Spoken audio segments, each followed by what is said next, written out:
आज हिंदी के पैसेज पे ही हिंदी का डिक्टेशन स्टार्ट करते हैं। टोटल शब्द 400, स्पीड 80 वर्ड पर मिनट,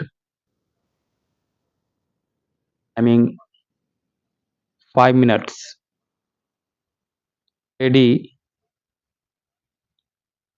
रेडी स्टार्ट। स्वतंत्रता प्राप्ति के बाद सरकार के सामने एक ऐसी भाषा के चुनाव का प्रश्न आया जिसे राष्ट्रभाषा बनाया जा सके।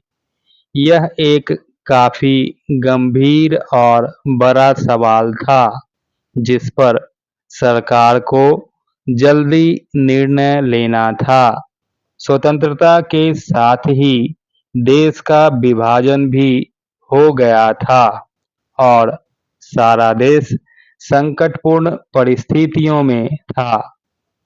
देश के अंदर लोगों के मध्य असंतोष फैला हुआ था।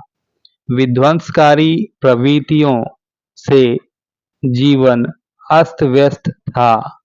देश के कल्याण के लिए यह आवश्यक था कि जल्दी से जल्दी इन संकटों की समाप्ति हो और उत्पादन बढ़ाकर देश को स्वावलंबी बनाया जाए। देश की एकता और लोगों के परस्पर संबंधों में परिवर्तन लाने के लिए यह निहायत आवश्यक था कि वही भाषा राष्ट्रभाषा बने जो देश के ज्यादातर प्रांतों में बोली जाती हो और जिससे कोई भी असंतुष्ट न हो।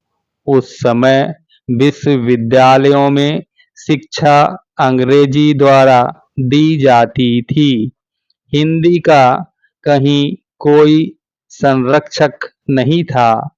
सभी सार्वजनिक कार्यों में एवं सम्मेलनों में केवल अंग्रेजी का ही प्रयोग होता था।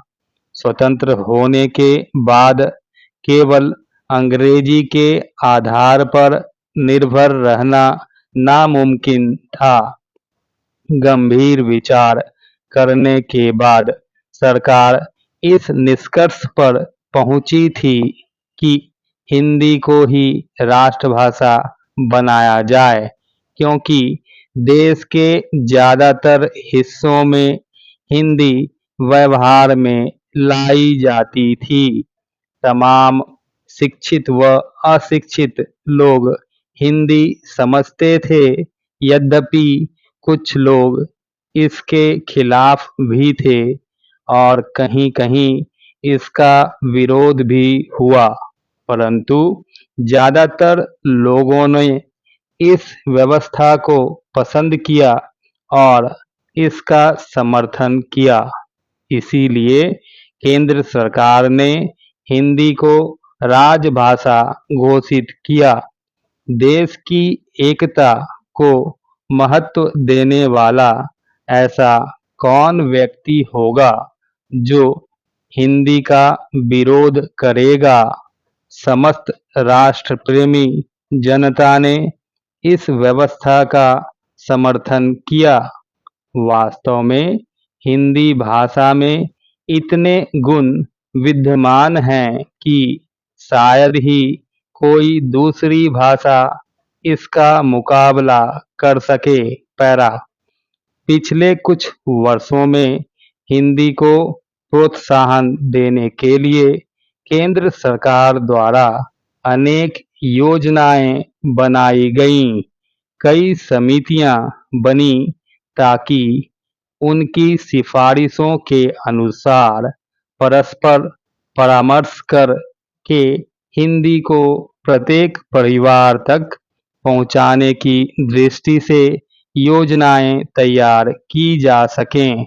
वास्तव में हिंदी के विकास के पीछे सरकार द्वारा संरक्षित अनेक सामाजिक व सांस्कृतिक संस्थाओं का भी काफ़ी हाथ रहा है।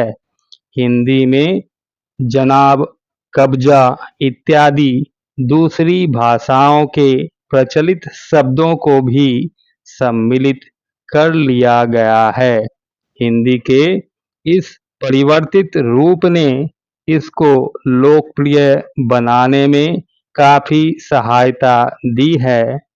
इस सब का परिणाम यह हुआ है कि आज हिंदी समझने वालों की संख्या पहले से बहुत ज़्यादा है।